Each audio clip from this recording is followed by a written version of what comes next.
महाराष्ट्र के पूर्व मुख्यमंत्री उद्धव ठाकरे ने मोदी सरकार पर तीखा हमला बोलते हुए कहा है कि एक दौर था जब अंग्रेज कहते थे कि हमारे राज्य में सूरज नहीं डूबता, उनका भी अंत हो गया। उन्होंने 2024 के लोकसभा चुनाव को लेकर कहा कि यह इलेक्शन देश के लिए एक टर्निंग पॉइंट होगा। उन्होंने संजय राउत से पार्टी के यूट्यूब चैनल पर कहा कि हर शुरुआत का अंत होता है। उद्धव ठाकरे ने कहा कि भाजपा बेचैन है और उसे डर लग रहा है कि सत्ता चली जाएगी, इसलिए हमारी मीटिंग को देखते हुए एनडीए ने भी एक मीटिंग बुला ली। उद्धव ठाकरे ने कहा कि देशभक्त पार्टियों ने बेंगलुरु में इंडिया कॉन्सेप्ट के तहत मीटिंग में हिस्सा लिया।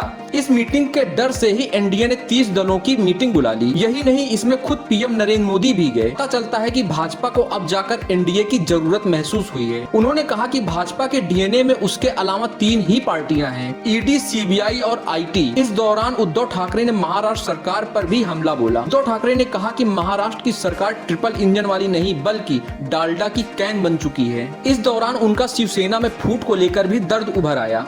उद्धव ठाकरे ने कहा कि भाजपा के लोग कहते हैं कि हमने कूटनीति दिखाई है, शिवसेना में फूट कराकर उसे उस गलती का सबक सिखा दिया है जो उन्होंने एमवीए में जाकर की, लेकिन अब एनसीपी में फूट क्यों करा दी? क्या पार्टी इस बारे में कुछ बताएगी? यहाँ तो धोखे जैसी कोई बात ही नहीं थी, फिर क्यों उसमें टूट करा दी? उन्होंने मणिपुर की घटना पर दुख जाहिर करते हुए कहा कि आज मणिपुर की राज्यपाल और देश की राष्ट्रपति दोनों ही महिला हैं और दोनों ही दलित हैं। इसके बाद भी महिलाओं के साथ दुखद घटनाएं होती हैं। उन्होंने कहा कि हम तो देश को भी भारत माता कहते हैं। मेरी राष्ट्रपति जी से अपील है कि वे मणिपुर की समस्या पर संज्ञान लें। उन्होंने दावा किया कि उनके गुट को ही आने वाले वक्त में शिवसेना का नाम और निशान मिलेगा। उद्धव ठाकरे ने कहा कि हमने चुनाव आयोग के समक्ष सभी जरूरी दस्तावेज पेश कर दिए हैं। अब यह केस सुप्रीम कोर्ट में है।